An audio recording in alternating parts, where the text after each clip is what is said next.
the Global Call to Action Against Poverty, the Society for Family and Social Protection in Nigeria, and the Nigeria Network of NGOs. The focus of our conversation today will be on social protection within the context of the Sustainable Development Goals. I am Oyebisi Babatunde Oluseyi, and I'll be your host for today.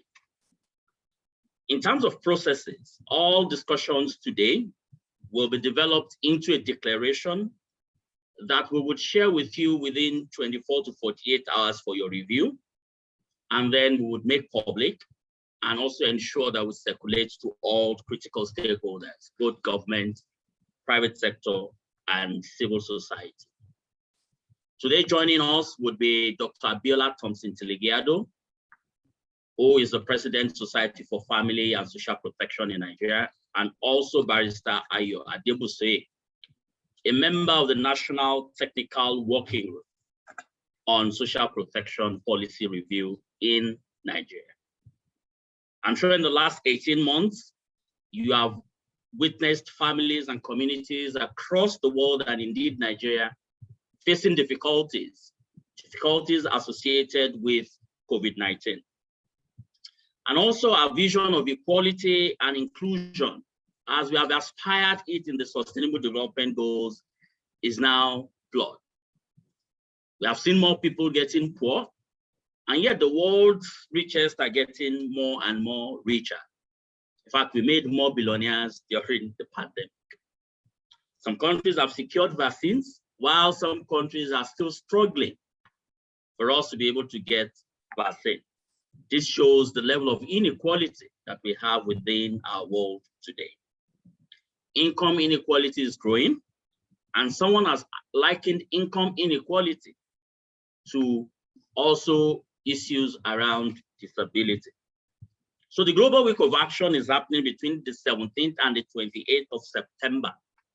Again, the week is happening for us to be able to drive attention and to drive action on how best as a country we can attain the Sustainable Development Goals. Let me once again welcome you and to yield the floor now to Dr. Abiola Thompson-Tiligiado, who would be our keynote speaker and will be speaking to us on social protection responses to COVID-19 crisis. Dr. Tiligiado, again, is the President, Society for Family and Social Protection in Nigeria.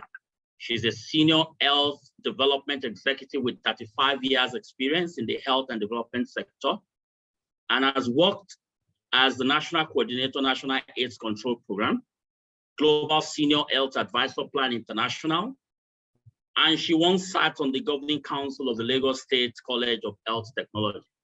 Dr. Abiola Thompson-Tiligiado, you have our attention for 20 minutes.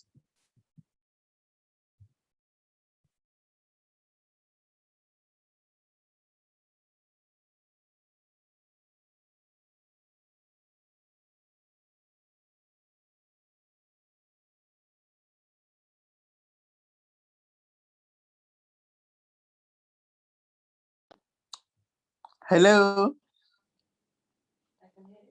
Hello, we can hear you, ma'am. Okay. Good afternoon. Thank you very much, Sheyi, for that introduction. Sometimes when you get introduced, you don't recognize yourself anymore. Good afternoon, fellow compatriots. It's my pleasure to be with you briefly this afternoon, and I hope that our agitation will get to the right quarters. I am speaking from the platform of the Society for Family and Social Protection in Nigeria, which is a part or a member of the African Platform on Social Protection, which course I facilitated in its development whilst with Plan International, liaising with Plan and the African Union.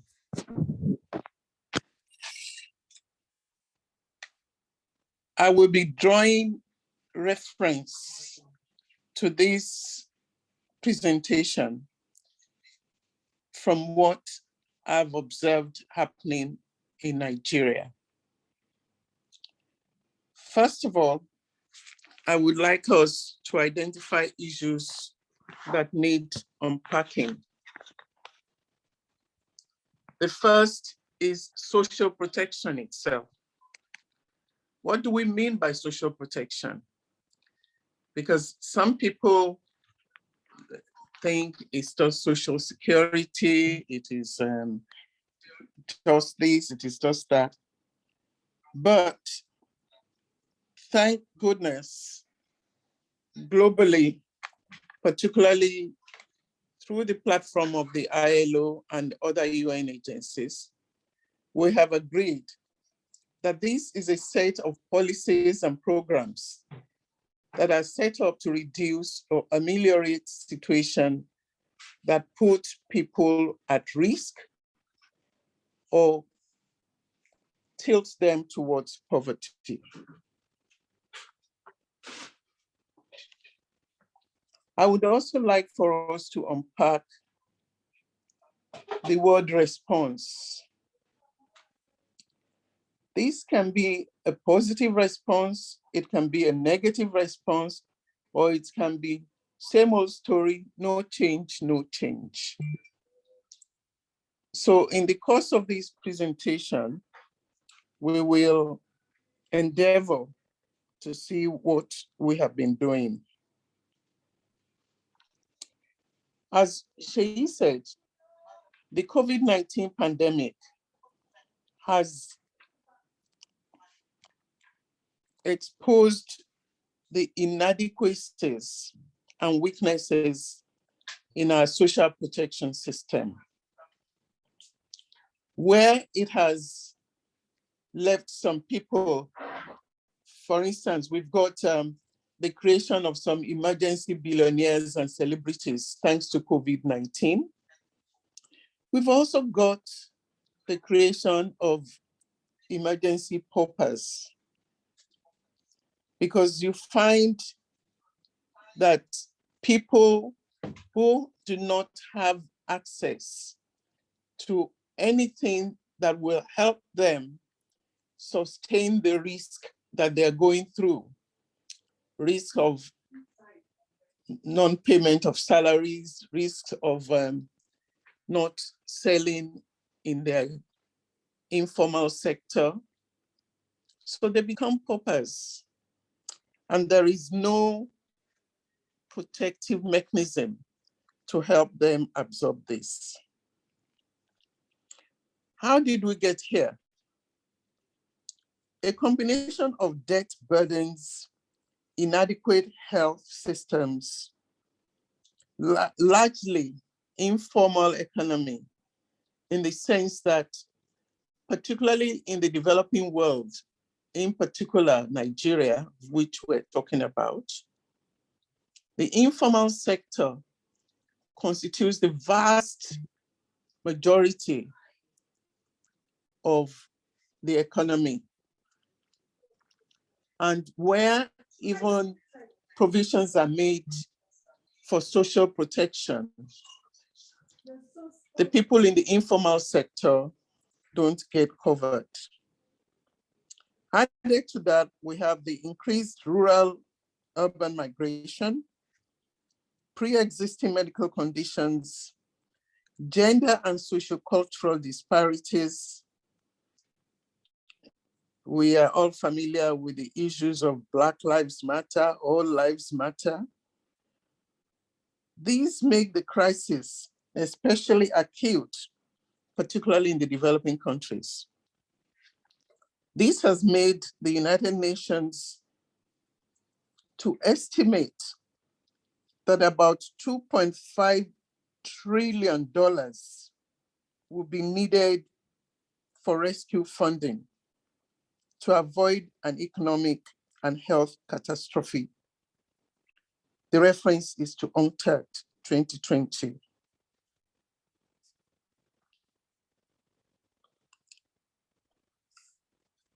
The social protection program coverage has remained low during the COVID-19 crisis,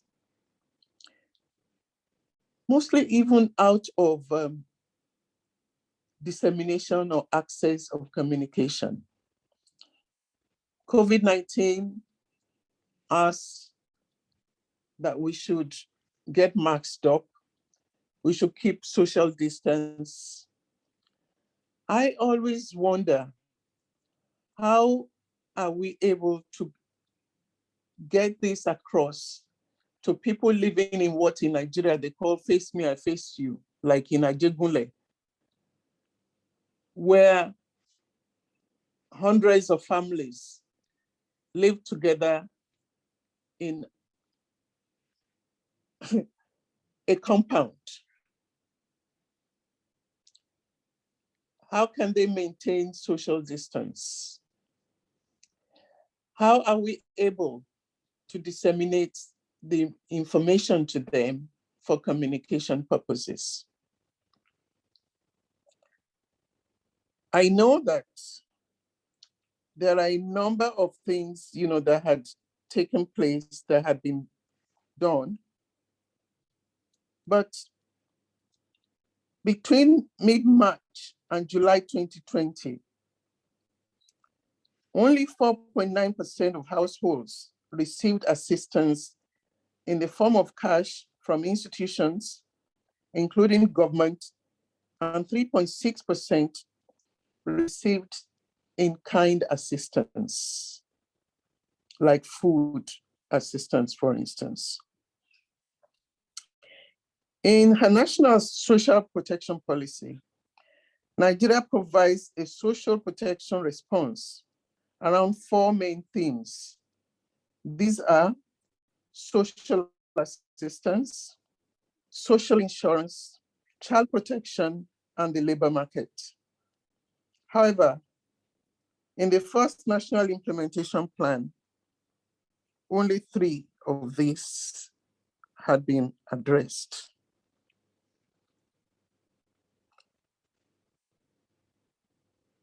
One of the things that I must congratulate the Nigerian government and the Nigerian public for was that, true to type, we were able to identify the introduction of COVID-19 in the country, thanks to the vigilance and efforts of Lagos State government and all the other players.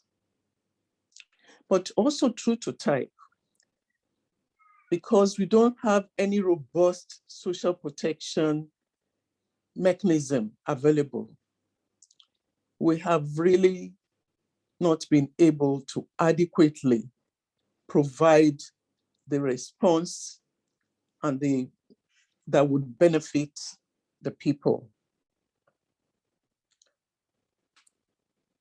For instance, the government of Nigeria, in taking those numerous worthy health, social, and economic measures in order to cushion the impact of COVID-19, because of the paucity of the social protection mechanism, these responses have not been commensurate with the magnitude of the problem, because it had been too little, too late, as it did not springboard from a familiar program. I'll give you an example. Government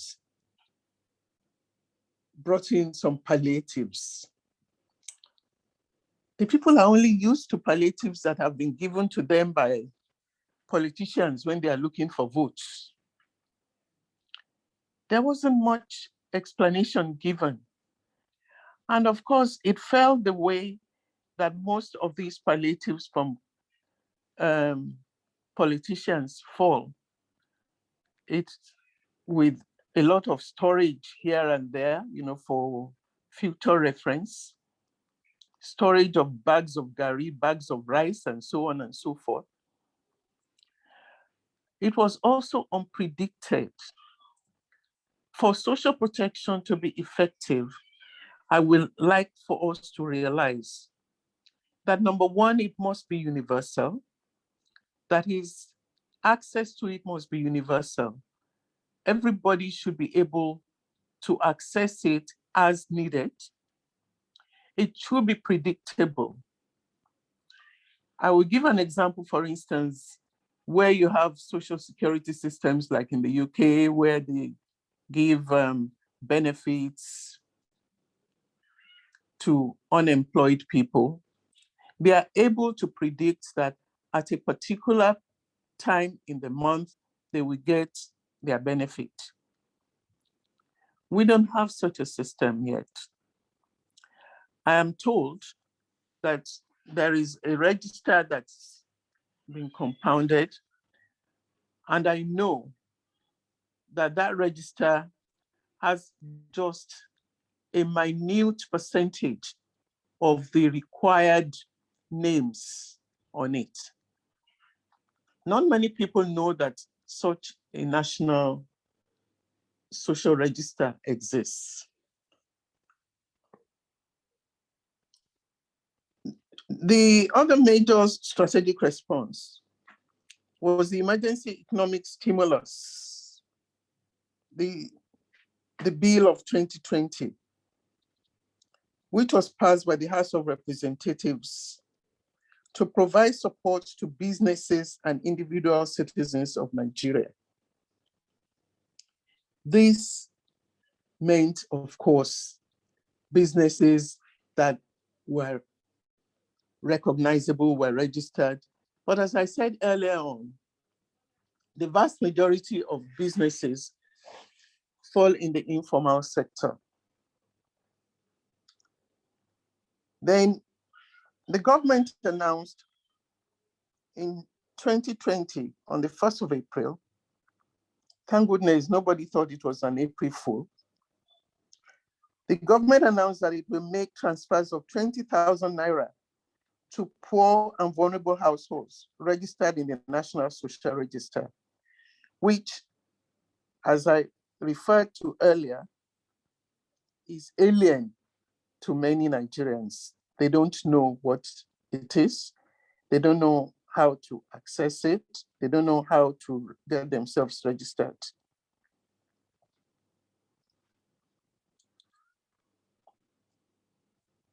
The Central Bank of Nigeria stimulus package, which also offered a credit of 3 million naira to poor families impacted by COVID-19. These are all very laudable programs. But what extent have they reached the people that they are supposed to reach? One dare say that sometimes some of these things get cornered away by the people who know about them, to the detriment of those people who really need them. There is the proposed stimulus bill, which provides 50% of tax rebates to businesses that are registered under the CAMA 2020. However, as I said, many businesses in the informal sector are unregistered, so it will be difficult for them to get these benefits. These businesses are often supported by microfinance facilities. I move on. The CBN stimulus. This is a loan that requires a collateral and it's not interest-free. People who are in dire need of these packages invariably would probably have to go and look for some relation to help them come up with a collateral.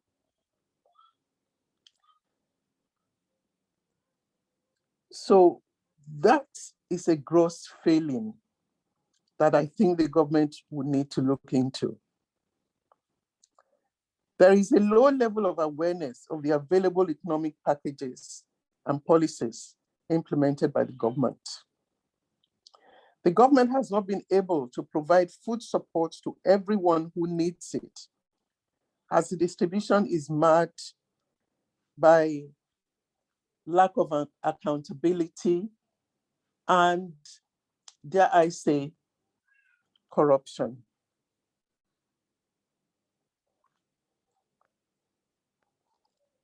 Where do we go from here? The immediate solutions that can be explored and should be explored include making our social protection responses more rights-based, because social protection is a right. It is not a token. It is not a favor. The human rights definition, the Declaration of Human Rights, recognizes social protection as a right for all citizens. The social protection floor is a right for everybody to ensure that people do not dip into poverty. And it's to help lift people out of poverty. It must therefore be universal. It must be predictable and regular. If I'm to receive a benefit from government on the 5th of every month, I will be in a better position to plan for the things I need to do to ensure that I do not become poor or I do not become needy. It is also with dignity. All this throwing rice and pepper and oil here and there for people to grapple and fight over, it is not a social protection policy. And it leaves the people to the frivolities of the people in power that would say, if you don't do what I want you to do, you will not get what you have to get. That negates the whole policy of social protection. So we need a strategy that will be more rights-based, more community-centered. When it is more community-centered, people act as watchdogs for each other. Who is falling in the trap or who is abusing what? The government should use small interest-free loans or small grants to support businesses through microfinance facilities and other community-based channels. I should say here that the monies that are supposed to be paid into bank accounts assumes that the vast majority of Nigerians own bank accounts. No, they don't. Because to have a bank account in Nigeria, you must have a BVN, which requires that you either have an international passport or an international ID. And frankly, not many people have this. So if they don't have this, they cannot have that. And it means, therefore, that whatever money you want to post or put into their account cannot be put there. So government could use small grants or prepaid debit cards for cash transfers for. Hello, can you still hear me? Yes, we can. Oh, okay.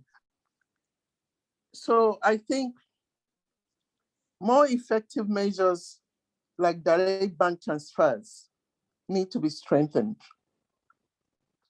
More community-based interactions need to be strengthened. Interactions in the sense of community-wide dissemination of information, community-wide dissemination of resources, and trust me, from experience, one knows that the people in the community are the best policemen and detectives for things that concern them. Government needs to lean very heavily on the issues of transparency and accountability. And therefore, there's a need to have more transparent and accountable system in the food ration distribution by ensuring that middlemen do not have excessive control. Mind you, I have not said that they do not have control, because that would be a utopic thought, although that is what we want.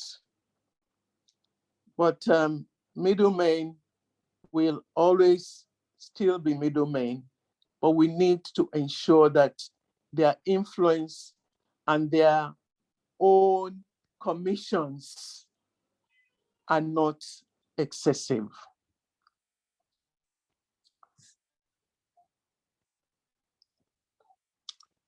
Universal health coverage needs to be vigorously pursued to assure access to quality, essential health care, including maternity care, which is an important content of social protection.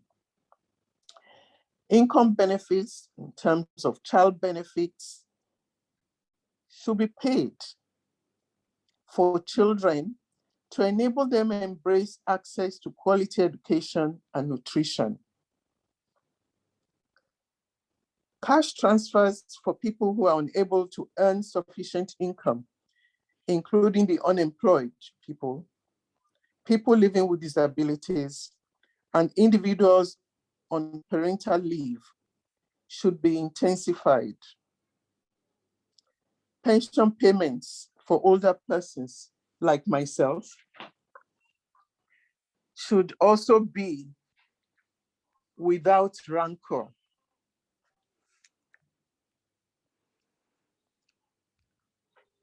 I must say that social protection is not a new thing. It is something that we in Africa are very familiar with. I hear these days people talking about Afrocentric social protection. It's almost like saying a Black Nigerian man or a Black Ghanaian man. Because for time immemorial, our people had always, at the community level, be awake to families that are in need. They help towards naming ceremonies, towards marriage ceremonies for people who are poor, towards burial ceremonies. I know the Ijebus in southwest Nigeria, particularly with the Korodu, they have what they call Iwolefu, that someone dies, people know that they have an important role to play to ensure a befitting funeral for such a person. Someone has a baby, people go to visit them. Congratulations, with an envelope, because they realize that these are things that put people at greater risk of dipping into poverty.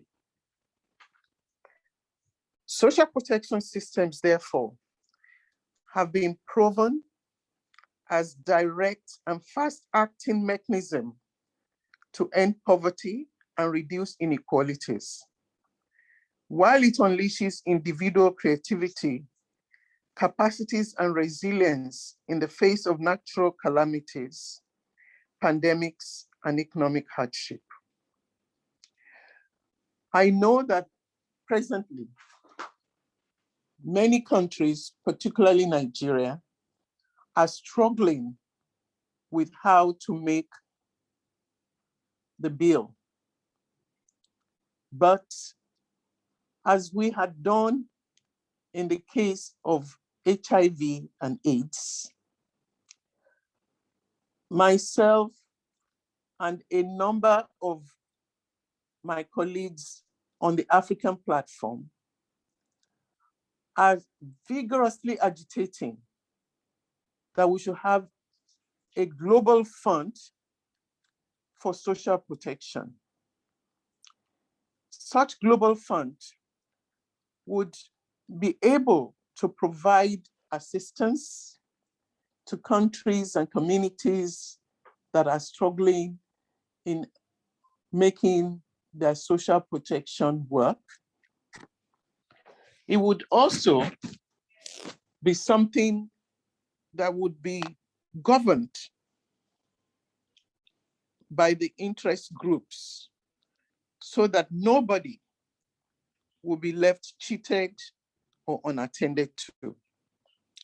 Therefore, Nigeria should vigorously support the establishment of a global fund for social protection because it is the right thing to do. It is not a choice of when or how, but it's an imperative of now. My compatriots, I thank you very much for giving me the time to talk. Thank you. Yes, thank you so much, Dr. Abiola Tiligiado, and I can hear my colleagues clapping for you in the other room, and I do hope the participants would also appreciate your thoughts today on social protection not being a right, social protection being a right, not a token and not a favor. And we also welcome your call for a global fund for social protection, which will be going into the key recommendations that will be coming out of this meeting today. Again, participants, do not forget to introduce yourself in the chat box, your name, your email address, your telephone number, so that we can reach out to you after this conversation with the declaration. The event is being coordinated by the Global Call to Action Against Poverty, Society for Family and Social Protection in Nigeria, and the Nigeria Network of NGOs. And to set us on the other part would be Barrister Ayo Adebusoye. Barrister Adebusoye is a senior attorney and also a member of the National Social Protection Policy Review Technical Working Group. Barrister Adebusoye sits on the governing board of Lagos State Health Management Agency. Barrister Adebusoye, you have our attention for 10 minutes, and after your presentation, we'll now go into the People's Assembly, where we would give participants the opportunity to interrogate presentations, make suggestions, and also comment on way forward. Barrister Adebusoye, you have our attention, please. Yes, I'm trying to share the screen. Have I been unable to share the screen?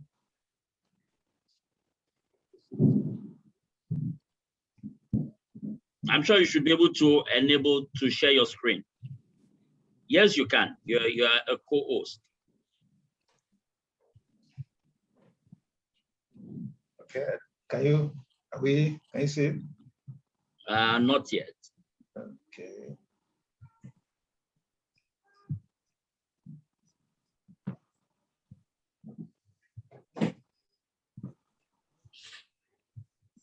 Yes, we can see your very good looking cap. Not the cap, it's the screen. We still don't have the screen, right? Yes, we don't have the screen yet. Okay, trying. Okay. How's that? Okay, yes, we can. We have you now. Great, great. Thank you very much. So, and my obeisances respects to Dr. Tiligiado. And thank you very much for the opportunity. So I'll just speak very briefly. I'll just go through very quickly some very interesting aspects with regards to social protection within the context of the SDGs and of course COVID-19 alluded to earlier. Is it changing? Not changing. Try it. How's that? Okay. Can you see the screen? Yes, we can. Okay, and it's okay. So this is a brief outline. We'll go through a few things very quickly. The first point is the aspect of social protection, a human right alluded to. And of course, here we can see that really we do actually have to observe that it is a human right. And we really need to take it seriously. The Article 22 of the Universal Declaration of Human Rights states that everyone as a member of society has a right to social security. And this was a long time ago as that has been implemented. Of course, we have Social Security Minimum Standards Convention in 1952, the Social Protection Floors Recommendation, and of course, SDG 1.3, we'll come to that later as well. These are some of the areas where we see social protection highlighted in the SDGs, 17 SDGs. We see goal 1, of course, ending poverty in all its forms everywhere, major one. Goal 3, ensure healthy lives and promote well-being for all at all ages. Goal 5, achieve gender equality and empower all women and girls. Goal 8, promote sustained, inclusive, and sustainable economic growth, full and productive employment, and decent work for all. And goal 10, reduce inequality within and among countries.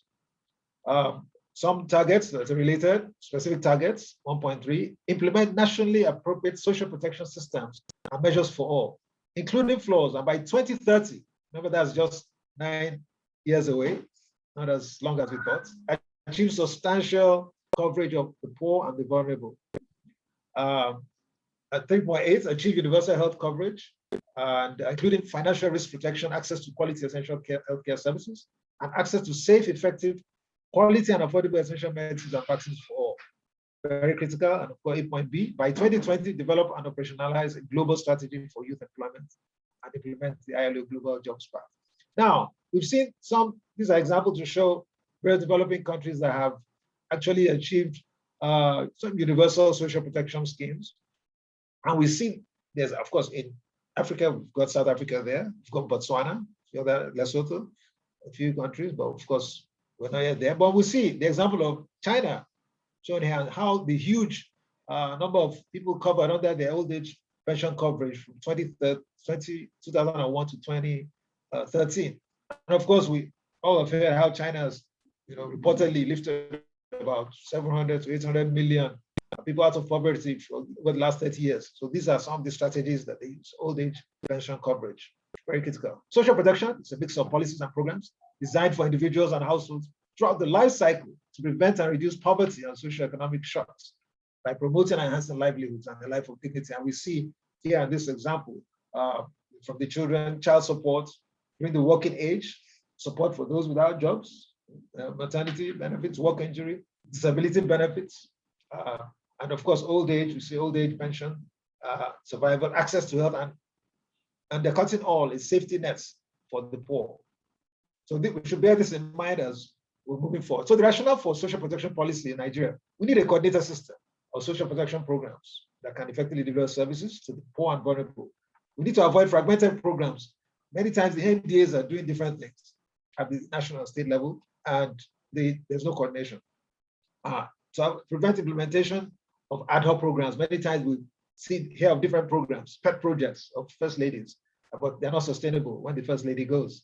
So we need that policy to coordinate and sustain them. And of course, expand program coverage for the poor through the level of benefits. The rationale continues, basically to address poverty and vulnerability is the most primary thing. And we need to have legal backing of programs through the passage of a bill at the National Assembly that will ensure sustainable financing. Then Nigeria, big context, huge country, multi-ethnic, approximately, we say 206 million, we're not really sure until we get this long-awaited overdue census. What exactly is our population?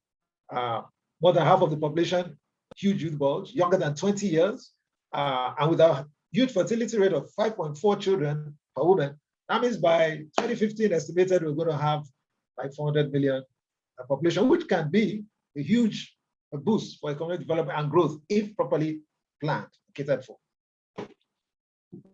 Poverty is widespread. We all know this, different figures from different places, but our own national data from the NBS shows that 40% of the population, equal to 82.9 million, that 2019 live below the national poverty line. And of course, there are some places they couldn't even get data, like Borno then. And we dare say, we see that with COVID, even more people have been pushed below the poverty line. And the policy is, of course, an umbrella policy framework that incorporates the social agenda paradigms meant to reduce poverty. So that's the basic premise for the policy. And the goal of National Social Protection Policy is to establish a gender-sensitive and age-appropriate framework to ensure a minimal social floor for all Nigerian citizens for a life of dignity. And the objectives are to reduce poverty among the people vulnerable, empower the poor and people vulnerable to economic shocks, enhance human capital development, and provide guiding principles for managing social protection. And of course, social cohesion, equity, and growth inclusiveness will be promoted. Ensure that citizens have access to basic social services and infrastructure, provide social welfare, improve food security, ensure decent employment and sustainable livelihood. With what's at stake in Nigeria, we see the importance of that. Protecting individuals and households from shocks that can make them fall into extreme poverty. We're seeing that hugely now, where we may not have been so affected by the COVID directly, the disease, but the shock of it, the lockdowns, we see the effects. And of course, synergy and coordination among social protection intervention agencies, so critical. Of course, the transformative framework is there, which deals with 4 levels of social protection: the protective aspect, protecting households' income and consumption; preventing households from falling into or further into poverty through things like health insurance programs, subsidized risk pooling mechanisms; promotive, that's promoting households' ability to engage in productive activities and increase incomes. For instance, things like public works employment schemes. We see all the various initiatives, 774 local governments, that employment schemes, agri input transfers. Of course, transformative, addressing social inequalities and discrimination. Of course, it has to be progressively realized. It's not going to happen overnight. We look at long term, like 20 years. We have, for instance, the policies every 4 years. We review it, have short and medium terms. And of course, for the states to be able to implement and achieve these minimum standards in their own pace within 20 years. So it's a progressive realization of policy, and we should bear that in mind. Of course, one of the important points of the policy is that it must be universal. Dr. Tile Gyaru mentioned that. Universality of social protection policy is critical. The policy establishes a social protection floor for all Nigerians. But some individuals need special attention to ensure universality. States also in the country have flexibility to establish their own targeting schemes and mechanisms. So we see even states now having their own social protection policy, like in Lagos State, we have been involved in 2014. And it's just last year, 2020, that we actually got Lagos State social protection policy approved. Targeting, they use actually community-based targeting, assessment mechanisms to ensure credible targeting. Coordination and intervention. Policy is supposed to be timely, harmonized, and effectively delivered. An inclusive process, this to get inputs from various stakeholders. So a lot of reaching out statewide, regional-wide, to be able to get inputs from various regions. And there must be partnerships developed with stakeholders, including civil society organizations that represent the best interests of intended beneficiaries. They may not be able to reach everyone, but at least they should reach out to a good cross-section, the networks, coalitions, grassroots organizations, mass member organizations, to be able to reach as much as possible the intended beneficiaries, both in the planning and in the delivery. And of course, partners need to commit to a common set of standards for financial management, achieve policy coordination. Government of Nigeria needs to establish an institutional framework to effectively oversee the policy. And that's very critical because we have different agencies that do different things. Of course, the Ministry of Budget and National Planning, they're actually the ones coordinating the policy level, but still there are various, like the new Humanitarian Affairs Ministry, that also is now dealt with a lot of the implementation of these programs. So there needs to be a proper coordination. And then one point here is that the policy measures, the current NSPP, very quickly, so that we have a broad idea in our mind what's actually on ground with regards to the policy. Education and health services, and this is some of them, which we're aware of. Free school meals to be provided to all pupils in public primary schools. That's a big tall order, but at least they've started that process. Scholarship learning materials.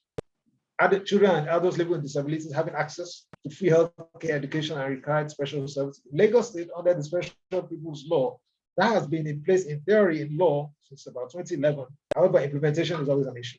Free healthcare services for pregnant women, lactating mothers, children under 5, aged, and people living with disabilities. These are some things the Basic Healthcare Provision Fund is supposed to support through the NHIS gateway down to the state level. Of course, universal have access to health insurance schemes.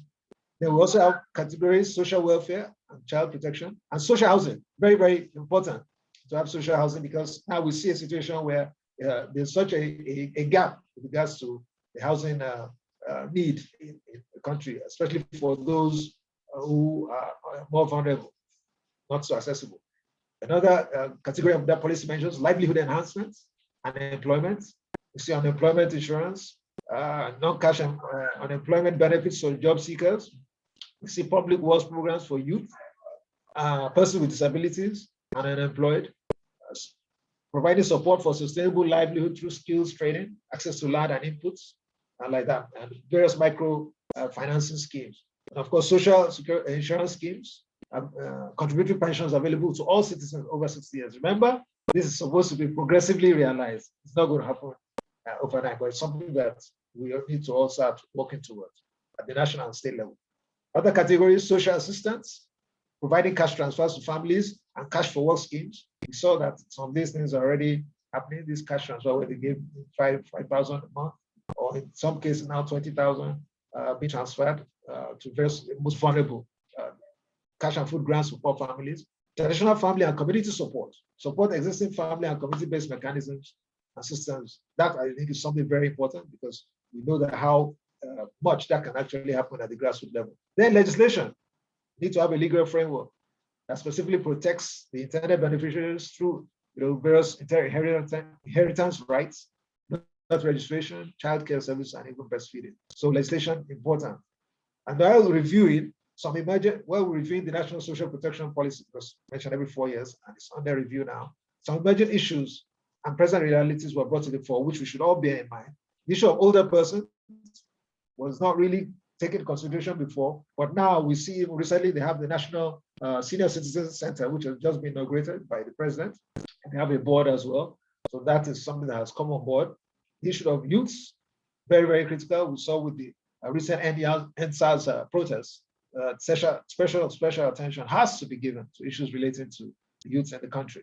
The issue of youth migration, drug abuse is really an epidemic situation. COVID-19, because we saw the whole vulnerabilities of our healthcare system, and the famous quote of the chairman of the Presidential Task Force, who's also the secretary to the federal government, and said he didn't know the health infrastructure was in such a poor state until COVID. The reason why is because then everybody had to stay in and endure the same health system. And so that is a huge thing we've faced. And we're lucky we didn't face the same proportion of the pandemic experience in the Western world otherwise, as there were predictions of bodies in the streets. Thank God that didn't happen. So this is the time we have a window of opportunity to build a robust healthcare system that will ensure access to healthcare for the least Nigerians. The pandemic also showed a need to scale up our social protection program. The majority of Nigerians became vulnerable. We saw what happened. Even in the end, you saw the NSAS actually became palliative protests and looting in the end, because that was where the real challenge was. People who had been locked down, there had been no form of carrying out their economic livelihoods. They now actually had a situation where they heard that there's some palliatives stored up somewhere. And this shows how things had to be coordinated. They were stored somewhere, but they were not being distributed. And these are the things that have to be reasoned out going forward with regards to policies at the national and state level. For persons with disabilities, they were largely excluded, but now we have a Disability Act in place since the 2017 when we had the National Social Protection Policy. So we can see some things are moving slowly, gradually. Children, girls, and women, they make up a vulnerable segment of the society, should be given special attention. but the policy was not implemented in such a way to ensure balancing and taking into account how these groups are disproportionately affected by such things as poverty, crisis, and crime. So we have to disaggregate on our planning those various groups so that we can actually make more interventions for them.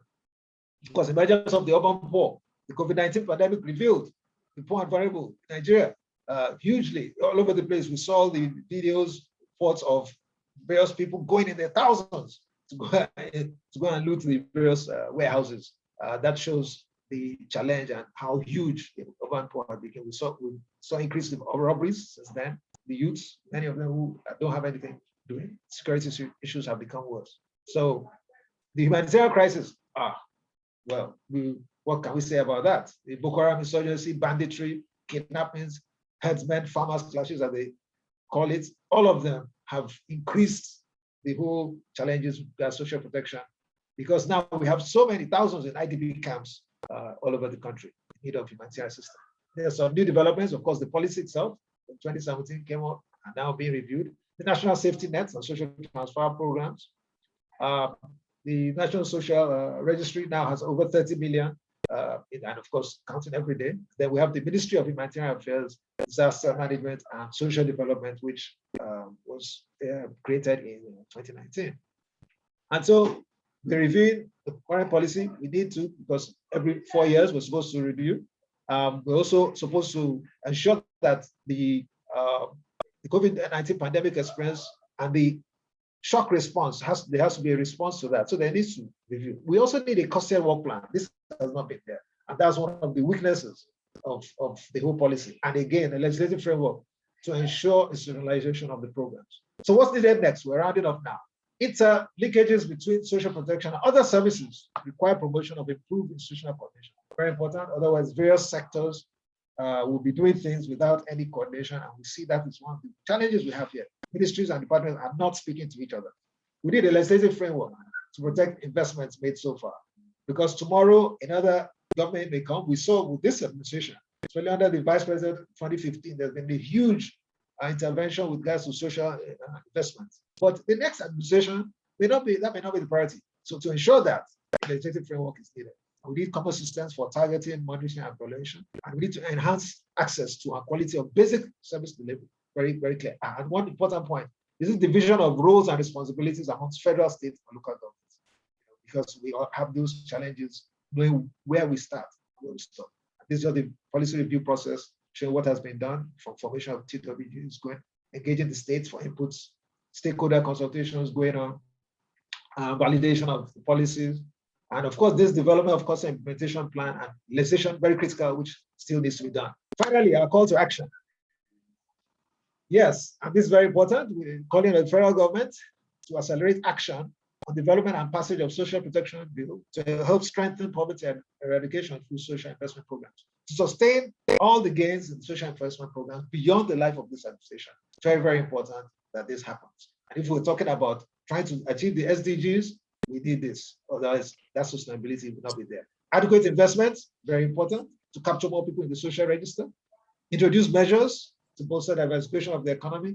Fix critical infrastructure, electricity, roads, and railway. Did we say more? And then, of course, funding of health and education at all levels to boost health, education, research, and innovation. If we keep on having doctors striking every day, universities striking every day, we're not getting there. Introduce sound medium and long-term policies. And of course, the war against corruption, blocking of financial leakages. This is huge if we really want to, because to fund social protection, you need money. But when you hear of all the billions that are just being floundered, you wonder then what are we talking about? Dr. Tiligero mentioned about a global fund. Before we even start up the global fund, let's even take care of the fund available that we're mismanaging. It's huge. There's a lot we can do to save that. And of course, we should consider debt relief now because we are now going back to square one where Obasanjo left us. And such support should be the areas of supporting the provision of COVID-19 vaccines for the poor, most vulnerable in Nigeria. So thank you very much. We just didn't say we'll touch briefly on all these points. Thank you. Pleasure to be here. Yes, thank you very much, Barrister Adebuswe. I was about saying Dr. Adebuswe. Thanks so much for touching on those very important issues. Of course, I like how you told us that we now need to face issues of debt relief and also plug illicit financial flows. Let me mention to participants on this call that you can raise the voice higher by going to peoplesassembly.global, where you can also raise your voice along with other global citizens during this week of action. My colleagues have just posted that link. It is peoplesassembly.global. And on that link, you'll be able to add your voice to the conversations around ensuring that we have a social protection system that is universal, including discussing issues of debt relief as part of the conversations. Thanks to both Dr. Abiola Thompson Telegiado and Barrister Adebuse for setting the foundation for this important assembly today. And on this note, I will now hope the platform for us all to make our comments, suggestions, and move forward. Understanding that we have 83 million out of the 206 million Nigerians that are poor, and that 103.13 Nigerians, because we all lived during the COVID, how important it is for there to be a level of support for citizens that have gone into poverty or that are already in a situation of poverty. So we'll now open the floor, and the way the process will run is you raise up your hand, we will allow you to unmute yourself, and then you will be able to give your comments or ask your questions for just 1 minute.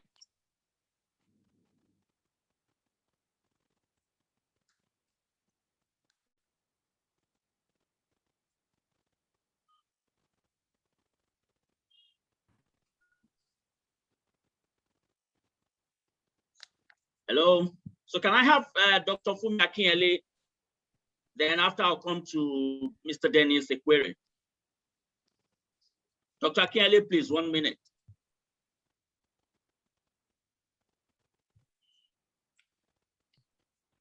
Hello, Dr. Akinyele, do you want to unmute yourself? Please unmute yourself.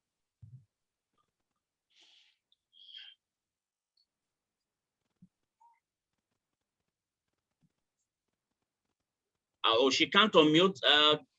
Oyinda Mola, can you please help look into that? Please, Dr. Kelly, Okay. you've been asked to unmute. Okay, go ahead. Yes, perfect. Great. Good afternoon. Thank you so much, Dr. Tiliado and Barrister Adebuse. Great presentations. I want to pick up from where Shay left off about the debt relief, which is really huge. I agree that the government has a role. Social protection is a right. But what can the government do if there's no money to do it, right? The funds have been misappropriated, which is a different conversation. However, one of the things I believe we need to look at is empowering people. I once heard a story of a hawker who was making maybe 500 naira a day. She was hawking, but at the end of the day, because she was able to save, she learned how to save money and all of that, she ended up building a house. So one of the things we need to do, just because of the masses of people who are poor, we need to go back down to the community level from our NGOs and help empower people, particularly at the bottom of the pyramid. Let's teach them to stop thinking so short term. Let's teach them how to save. Let's teach them how to manage the little meager resources they have, while we're also advocating to the government to do the right thing. Thank you. Yes, thank you so much, Dr. Akinyele. We hear you so loud on that. Capacity building for citizens. Dennis Ekwere, please, you have the floor for 1 minute, and please unmute yourself.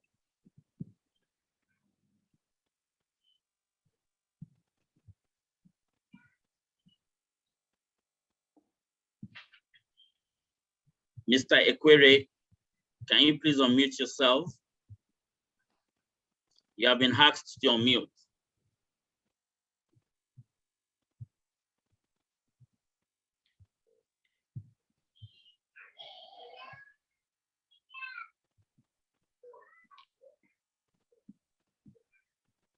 Mr. Ekwere, can you hear us? You've been asked to unmute.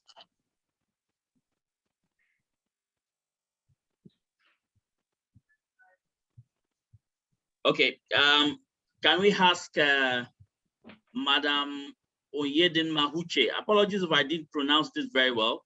Can we ask her to please unmute so that we can hear her comments or inputs? Yes, Madam Uche, you have the floor, please.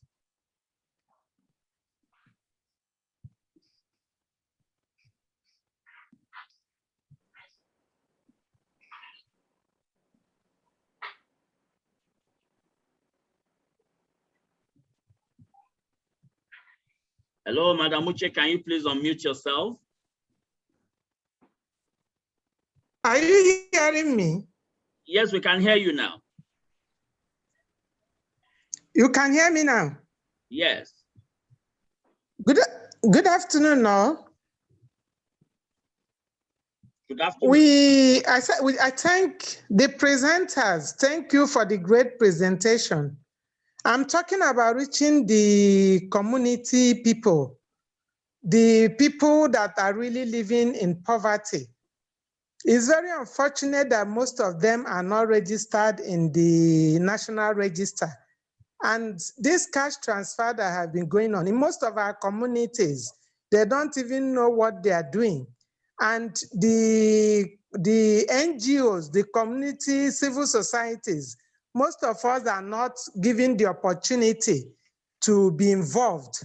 So from the discussion, I want the government, I want even the network of Nigerian NGOs to find a way for us to be involved so that we can really capture these poor communities, these poor households that are not yet involved in receiving the support from the government.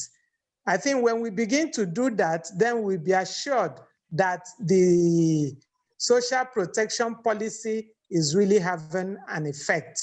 Thank you very much. Okay, yes, thank you very much for that. Increased civil society participation, you have mentioned participation, that. Yes. Thank you very much. Yes. We capture that, and I'm sure I'll let Barrister Adebuse also speak to that at some point when he will be giving his closing remarks. Yes, I have Kavengo Matundu. Kavengo, please mute yourself. Okay, Dennis, Kavengo, hold on. Dennis, we can hear you. I want to appreciate the timely program put up by the organizers of this event. First of all, I want to recognize that social protection is a right, as said by the speakers. But those rights must be online and offline, because during the COVID-19 issue, we had several violations of digital rights of Nigerians, which we are yet to get it addressed properly. And so I want that to be captured into the conversation that we will have in today, that social protection rights are rights of people that are online and offline. That should be a specific issue to mention. Secondly, I also want to mention an issue around what happens to the poor during the pandemic. Issues around house rents was something very specific that I really monitored. During the pandemic, I'd had time to go to rent tribunals to really watch and listen to issues of the poor. I discovered that there were no policies on ground to protect people that were adversely impacted or affected during the pandemic. So poor people have been thrown out because their livelihood and their income were affected during the pandemic, and there was nothing on ground to protect those people. And so I want us to really narrow down on that and also have a look into that. And then lastly, like the first speaker said, basically our problem is formal. The chunk of our economy is informal, but then everything around us is always formal. We dress formal, we talk formal, we address social issues formally, and then leave the informal. And so I want a situation. I'm from the informal, I represent the informal voice. And so I actually want us to see how we can integrate build synergy so that no voice is left behind. Thank you. Yes, thank you very much. Very important voice there. No voice being left behind. Issues around rent during pandemic, and I'm sure that speaks to issues around affordable housing. You've also mentioned issues around rights being respected both offline and online. Kavengo, can you please unmute yourself, and you have the floor. Can we allow Kavengo Matundu to unmute himself? Kavengo, you have the floor, please. All right. I was trying to unmute myself. Good afternoon, everybody, and thank you very much, OEBC. My name is Kavengo Matundu, and I'm speaking from Nairobi, Kenya. I want to join the last colleagues who have just spoken in congratulating Dr. Chili and Ayo for very insightful presentations. When they were talking, both of them, I thought they were speaking about my country, Kenya, because those issues are here in a very big way and almost similar way, so that it actually tells that this is a big problem in Africa, not just in Nigeria or Kenya. And therefore, because of time, I just want to say this. Both the speakers towards the end of their presentations have raised issues on or recommendations on what can be done to address some of these problems.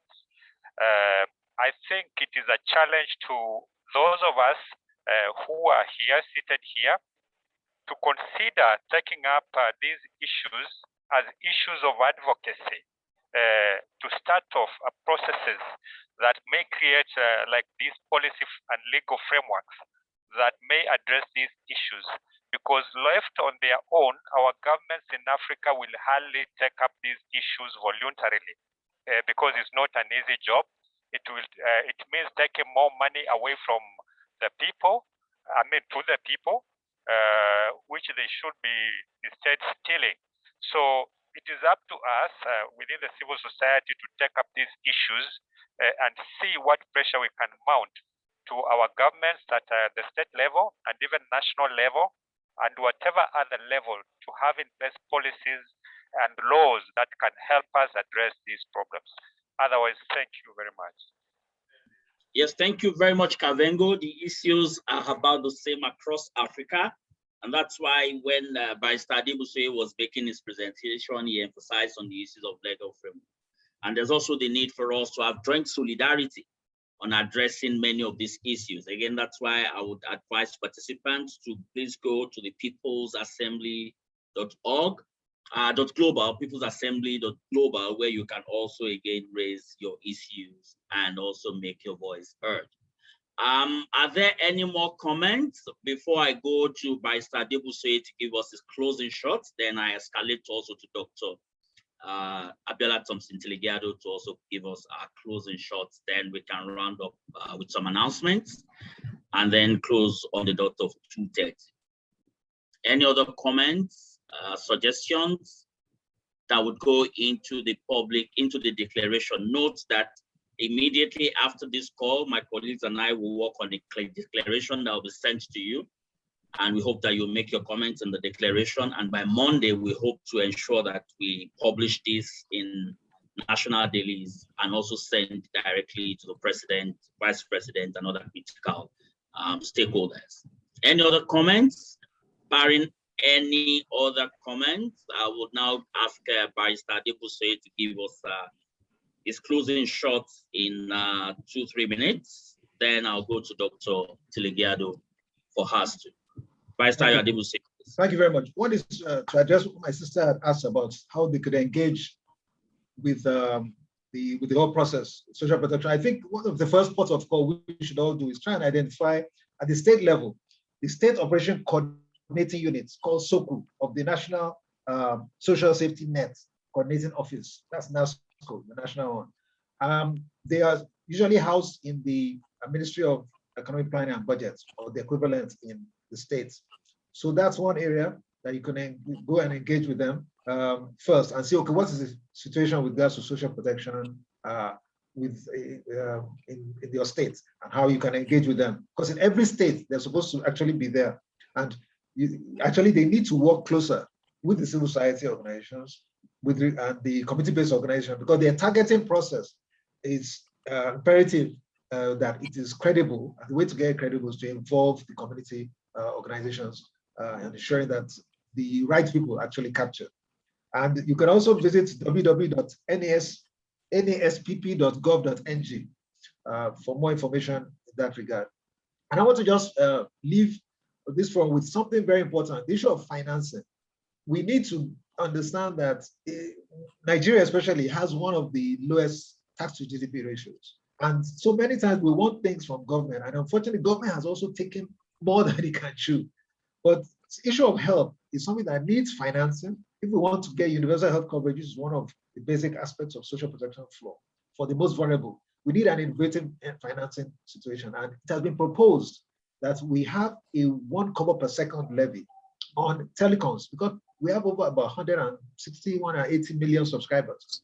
And it's been already computed. If we even make just 10 minutes calls every day by average, imagine what you can get by just 1 kobo per second. And that's one way you can get direct universal health contribution. You cannot have universal health coverage without universal health contribution. And that's why the thing has been dragging on. Socio NHIS had only got maybe like 5%, mainly formal sector over these years. And even the states were having the same challenge. So we need innovative financing system especially for a health system, because it has been found that once we can fire up our health system, then other aspects come into play. There'll be economic growth. But once we don't have that, we have 70% of out-of-pocket expenses being our health spend, and everybody is in danger of entering some what they call catastrophic health spend if anything happens. So let us rally around and begin to ask for an innovative health financing scheme to ensure that our social protection can be successful. Thank you very much. Thank you so much, Barrister Adebuswe. And I turn it over to Dr. Abiola Thompson-Tligado. I must thank everyone for their contributions. And Barrister Adebuswe, I think probably at the end of this, you and I should talk, because I do recognize also how we are all talking to one another in silos. My medical colleagues would talk only to themselves. The economists talk only to themselves. Well, how do these things come together? Because in the community, there is no separation. So let us live here today thinking about community, community, community, and interaction within those communities, which would really rely on us being able to appropriately translate what we mean by social protection in our various languages. The other thing I want to say, I would rely on, and thanks so much, Barrister Adebuswe, we are dependent on financing. I think sometimes over-dependent.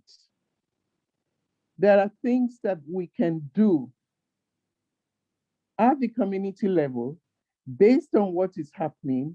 You'll be amazed at how much dissemination can take place at all those huge weddings and funerals that are taking place, where people are spending millions of naira burying a mother or a father that they did not even provide for when he or she was alive. I recall when I was running the AIDS program, every collection of people, every collection was an opportunity for us to talk about HIV dissemination, about condom use.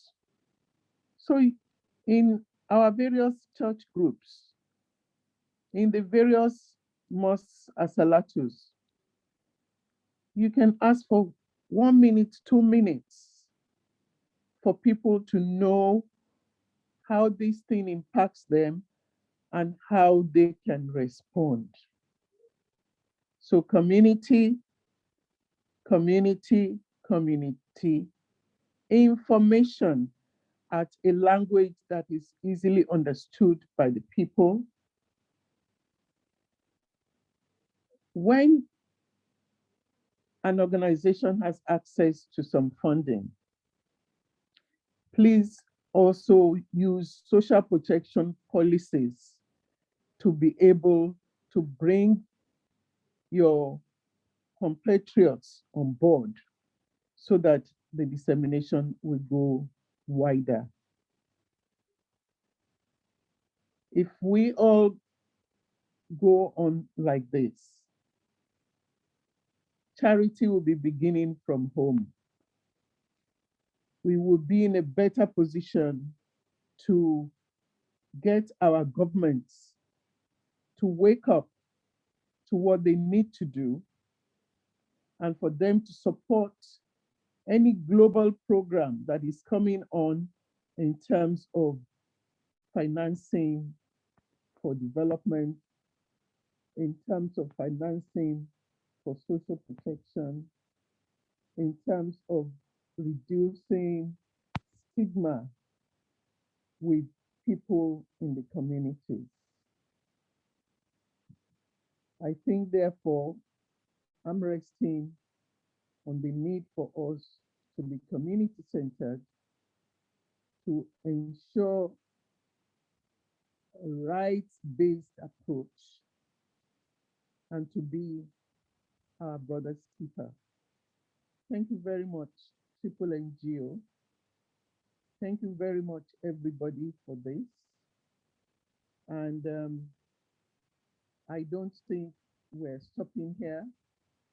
We're using this as a springboard for us to move further. Thank you very much.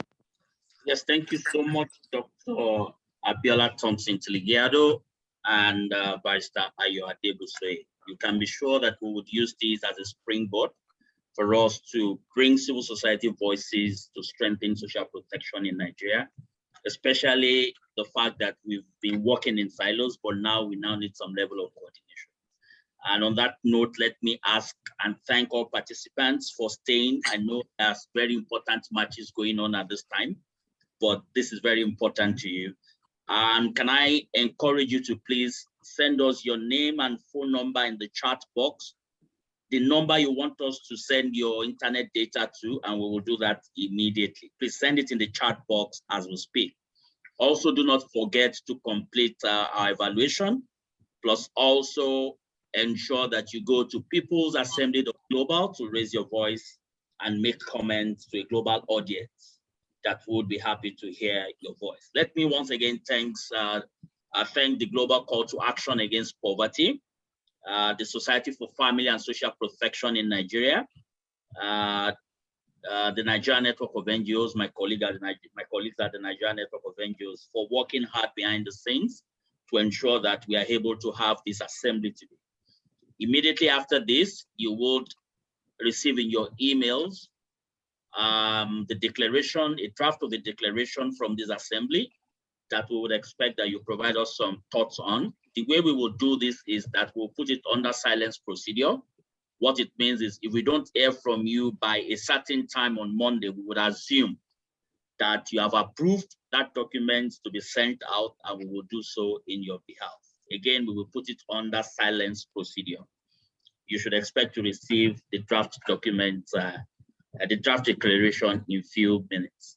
Again, let me thank you all once again for joining us, and it will be bye-bye from here, but then let's ensure that we all had our voices to issues around social protection in Nigeria. Having said that, can I encourage you all to put on your videos if you can, so that we can take pictures and then use that as part of our communications to other colleagues who are also doing this. If you can put on your video, that will be excellent. No pressures. We have to respect your rights offline and online. But if you can, so that we can do a grab of all that are with us, this very good weekend. That will be very lovely. Oyinda Mola, are you doing the grabbing? Are you capturing us, Oyinda Mola, Toby? Okay, thank you. I can see all the very nice and beautiful faces on this weekend. Thank you so much. No pressures if you can't put on your video. It's totally fine. Oyinda Mola, can I confirm that we have all the screens grabbed now? Okay, so in a minute, please just keep videos on for a minute so that we can screen grab everything and be sure that we have you all. Again, do not forget to send us your phone numbers in this chat box so that we can send you your internet data. Please ensure that it is that mobile phone that you're using for your internet data that you have sent to us. I can see a +1343. We might not be able to send you internet data on that international line. So maybe this will be your contribution to us. But if you have a Nigerian line that you want us to send it to, please send it and we can reverse immediately. Please don't forget to fill evaluation and also go to peoplesassembly.global where you can also add your voice. Yes, you can please turn off your videos now. We're done with the picture taking. Thank you once again for joining us, and I wish you a safe weekend and all the best in your very good work that you do across the country. Bye-bye.